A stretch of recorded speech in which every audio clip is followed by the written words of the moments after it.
ಪಿತ್ರಾರ್ಜಿತ ಮತ್ತು ಮೃತಪಟ್ಟವರ ಜಮೀನುಗಳಿಗೆ ಹೊಸ ಮಾರ್ಗಸೂಚಿ ಪ್ರಕಟ.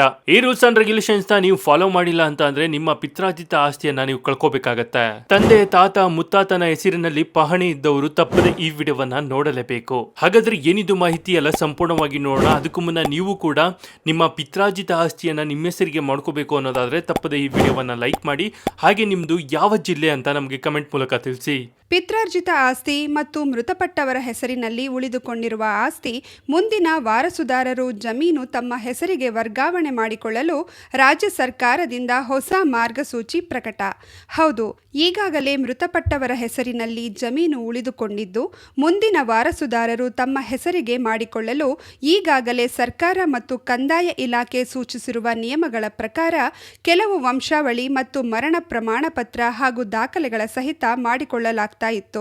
ಆದರೆ ಈಗ ರಾಜ್ಯ ಸರ್ಕಾರ ಮತ್ತು ರಾಜ್ಯದ ಕಂದಾಯ ಇಲಾಖೆ ಹೊಸ ರೂಲ್ಸ್ ಜಾರಿಗೊಳಿಸಿದ್ದು, ಪಿತ್ರಾರ್ಜಿತ ಆಸ್ತಿಯನ್ನ ಮುಂದಿನ ವಾರಸುದಾರರು ಯಾವ ರೀತಿಯಾಗಿ ತಮ್ಮ ಹೆಸರಿಗೆ ವರ್ಗಾವಣೆ ಮಾಡಿಕೊಳ್ಳಬೇಕು ಎನ್ನುವಂತಹ ಕುರಿತು ಸರ್ಕಾರದಿಂದ ಮತ್ತೊಂದು ಹೊಸ ಮಾರ್ಗಸೂಚಿ ಪ್ರಕಟಣೆಯಾಗಿದ್ದು, ನೀವು ಕೂಡ ನಿಮ್ಮ ಜಮೀನು ಮತ್ತು ನಿಮ್ಮ ತಂದೆ ಅಥವಾ ತಾತ ಅಥವಾ ಮುತ್ತಾತನ ಹೆಸರಿನಲ್ಲಿ ಉಳಿದುಕೊಂಡಿದ್ದು ನಿಮ್ಮ ಹೆಸರಿಗೆ ಮಾಡಿಕೊಳ್ಳಲು ಬಯಸುತ್ತಿದ್ದರೆ ತಪ್ಪದೆ ವಿಡಿಯೋವನ್ನ ಈಗಲೇ ಲೈಕ್ ಮಾಡಿ. ಹಾಗೂ ಹಿಂದಿನ ಪೂರ್ವಜರ ಹೆಸರಿನಲ್ಲಿ ಉಳಿದುಕೊಂಡಿರುವ ಆಸ್ತಿಯನ್ನ ನಿಮ್ಮ ಹೆಸರಿಗೆ ಮಾಡಿಕೊಳ್ಳಲು ಈಗ ಸರ್ಕಾರ ಹೊರಡಿಸಿರುವ ಹೊಸ ಮಾರ್ಗಸೂಚಿ ಏನೇನು ಹಾಗೂ ಯಾವೆಲ್ಲ ಹೊಸ ರೂಲ್ಸ್ಗಳು ಇವೆ ಎನ್ನುವಂತಹ ಕಂಪ್ಲೀಟ್ ಡೀಟೇಲ್ಸ್ ತಿಳಿದುಕೊಳ್ಳುವ ಮೂಲಕ ಹೆಸರಿನ ವರ್ಗಾವಣೆ ಮಾಡಿಕೊಳ್ಳುವ ಬಗ್ಗೆ ಕಂಪ್ಲೀಟ್ ಮಾಹಿತಿ ತಿಳಿದುಕೊಳ್ಳಲು ವಿಡಿಯೋವನ್ನ ಕೊನೆವರೆಗೂ ನೋಡಿ.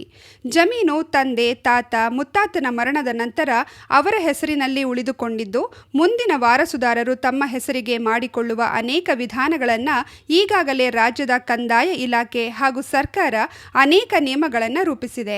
ಈಗ ಕೆಲವೊಂದು ದೋಷಗಳ ಮೂಲಕ ನಿಜವಾದ ಮುಂದಿನ ವಾರಸುದಾರರಿಗೆ ಆಸ್ತಿಯನ್ನ ಸಮರ್ಪಕವಾಗಿ ಹಂಚಿಕೊಳ್ಳಲಾಗ್ತಾ ಇಲ್ಲ ಹಾಗೂ ದಿನದಿಂದ ದಿನಕ್ಕೆ ಸಿವಿಲ್ ಕೋರ್ಟ್ನಲ್ಲಿ ಅನೇಕ ಕೇಸುಗಳು ದಾಖಲಾಗ್ತಾ ಇದ್ದು, ಇಂತಹ ಎಲ್ಲ ಸಿವಿಲ್ಗೆ ಸಂಬಂಧಿಸಿದ ವ್ಯಾಜ್ಯಗಳನ್ನು ಮತ್ತೊಮ್ಮೆ ಮರುಕಳಿಸದಂತೆ ರಾಜ್ಯ ಸರ್ಕಾರದಿಂದಲೇ ಹೊಸ ಮಾರ್ಗಸೂಚಿ ಮತ್ತು ನಿಯಮಗಳನ್ನು ರಾಜ್ಯ ಸರ್ಕಾರದಿಂದ ಮತ್ತು ರಾಜ್ಯದ ಕಂದಾಯ ಇಲಾಖೆಯಿಂದ ಸೂಚಿಸಲಾಗಿದೆ.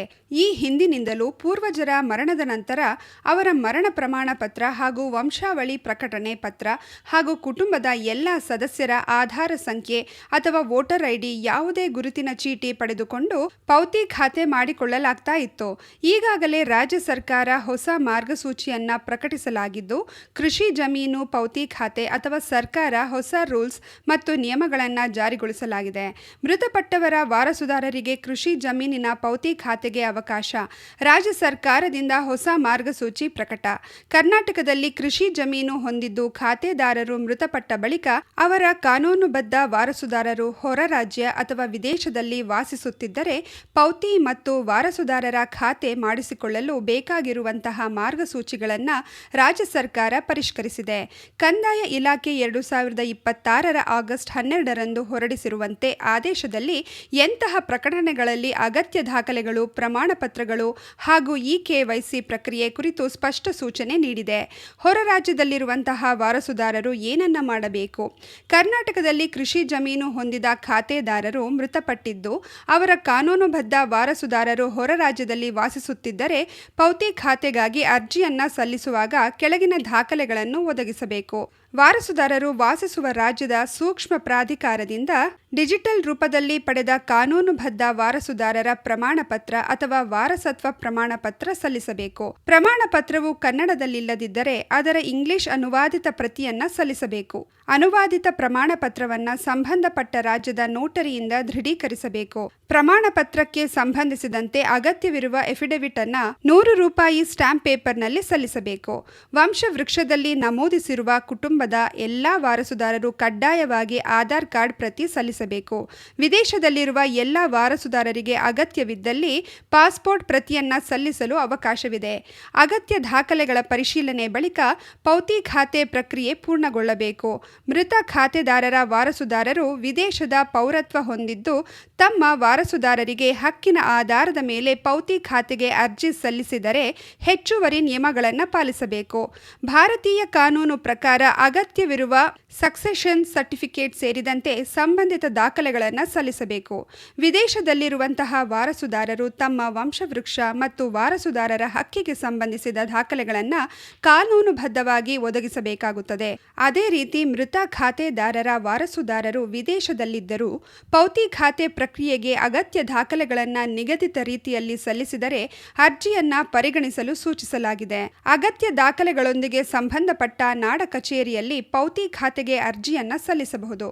ಅರ್ಜಿ ಸ್ವೀಕರಿಸಿದ ಬಳಿಕ ನಾಡ ಕಚೇರಿಯ ಕೆಐಎಸ್ಕೆ ಅಥವಾ ಭೂಮಿ ಅರ್ಜಿ ಸ್ವೀಕೃತಿ ವ್ಯವಸ್ಥೆ ಅಥವಾ ಗ್ರಾಮ ಆಡಳಿತಾಧಿಕಾರಿಗಳ ಈ ಪೌತಿ ತಂತ್ರಾಂಶ ಲಾಗಿನ್ ಮೂಲಕ ಅರ್ಜಿಯನ್ನು ದಾಖಲಿಸಬೇಕು. ನಂತರ ನಿಯಮಾನುಸಾರ ಈ ಪೌತಿ ತಂತ್ರಾಂಶದಲ್ಲಿ ಪೌತಿ ಖಾತೆ ಮಾಡುವ ಕ್ರಮ ಕೈಗೊಳ್ಳಬೇಕು. ಈ ಪೌತಿ ತಂತ್ರಾಂಶದಲ್ಲಿ ಬದಲಾವಣೆ ಮಾಡಿ ಹೊರ ರಾಜ್ಯ ಹಾಗೂ ವಿದೇಶದಲ್ಲಿ ವಾಸಿಸುವ ಕಾನೂನುಬದ್ಧ ವಾರಸುದಾರರಿಗೆ ಪೌತಿ ಖಾತೆ ಮಾಡಲು ಅನುಕೂಲವಾಗುವಂತೆ ಕಂದಾಯ ಆಯುಕ್ತಾಲಯದ ಭೂಮಿ ಉಸ್ತುವಾರಿ ಕೋಶದಿಂದ ಈ ಪೌತಿ ತಂತ್ರಾಂಶದಲ್ಲಿ ಅಗತ್ಯ ಮಾರ್ಪಾಡು ಮಾಡಲಾಗಿದೆ ಎಂದು ಸರ್ಕಾರ ಆದೇಶದಲ್ಲಿ ತಿಳಿಸಲಾಗಿದೆ. ಈ ಹೊಸ ಮಾರ್ಗಸೂಚಿಗಳಿಂದ ಕರ್ನಾಟಕದಲ್ಲಿ ಜಮೀನು ಹೊಂದಿದ್ದ ಮೃತ ಖಾತೆದಾರರ ಆಸ್ತಿಯನ್ನ ಕಾನೂನುಬದ್ಧ ವಾರಸುದಾರರ ಹೆಸರಿಗೆ ವರ್ಗಾಯಿಸುವ ಪ್ರಕ್ರಿಯೆ ಹೊರ ರಾಜ್ಯ ಹಾಗೂ ವಿದೇಶದಲ್ಲಿರುವ ಕುಟುಂಬ ಸದಸ್ಯರಿಗೂ ಮತ್ತಷ್ಟು ಸ್ಪಷ್ಟವಾಗಲಿದೆ. ನೋಡಿದಲ್ಲ ಸ್ನೇಹಿತರೆ, ಈ ಬಗ್ಗೆ ನೀವೇನು ಹೇಳ್ತೀರಾ? ನಿಮ್ಮ ಅನಿಸಿಕೆ ಅಭಿಪ್ರಾಯಗಳನ್ನ ನಮಗೆ ಕಮೆಂಟ್ ಮೂಲಕ ತಿಳಿಸಿ. ಯಾರೆಲ್ಲ ಅವರ ಪಿತ್ರಾರ್ಜಿತ ಆಸ್ತಿಯನ್ನ ಅವರ ಹೆಸರಿಗೆ ಮಾಡಿಸ್ಕೋಬೇಕು ಅಂತ ತುಂಬಾ ಹಲ್ದಾಡ್ತಿರ್ತಾರೆ ಅಂತವ್ರಿಗೆ ಈ ವಿಡಿಯೋವನ್ನ ಶೇರ್ ಮಾಡಿ. ಅವ್ರಿಗೆ ಈ ವಿಡಿಯೋ ತುಂಬಾನೇ ಹೆಲ್ಪ್ ಆಗುತ್ತೆ.